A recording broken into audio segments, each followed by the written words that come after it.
coffee.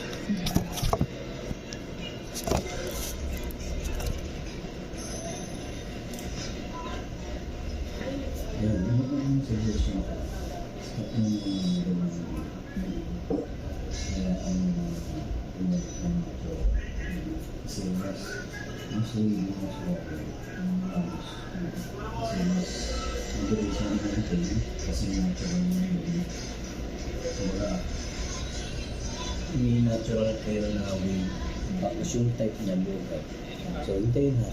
Kaya alam natin kung buhat pa siya. Kasi,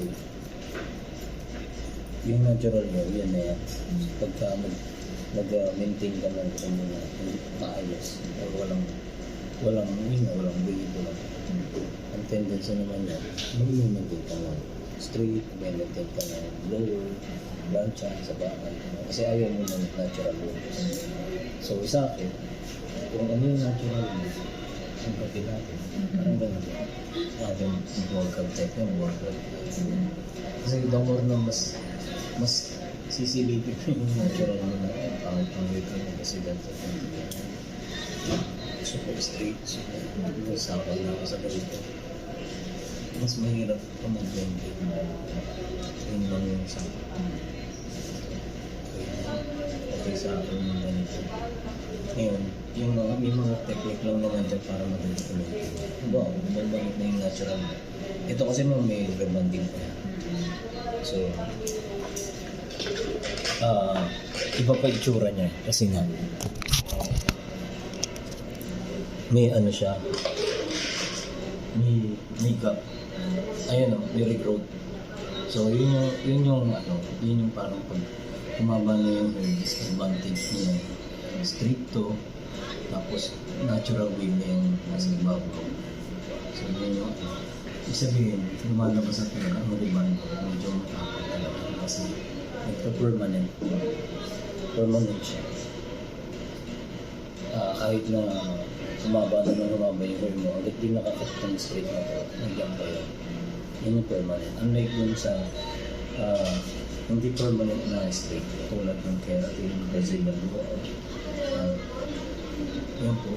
Pero pag yung sa therapy, mga ilang months naman siya.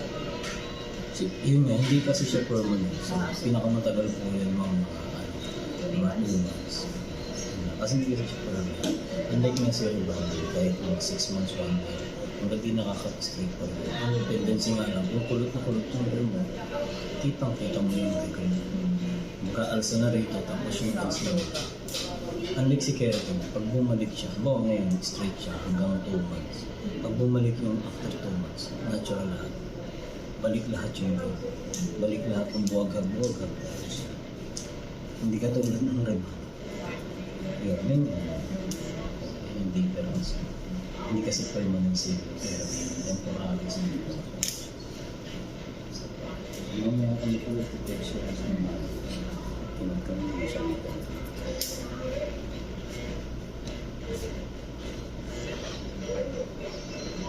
Sa ngayon, hindi gagawin natin. Wala na ito yung gagawin. Ito po yung atin. Matay ko lang. Siguro na yung mga Saan?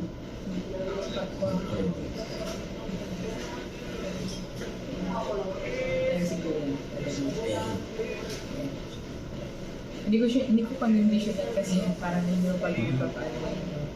Actually, okay lang. Kasi unahin ko yung rate yung highlights. Yung bleach. Yung light na natin.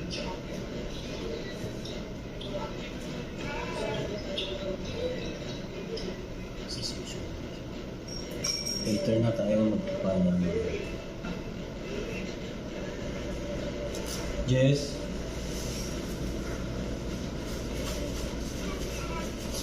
Paano yun? Pawalis mo dito. Para wala. Kasi 5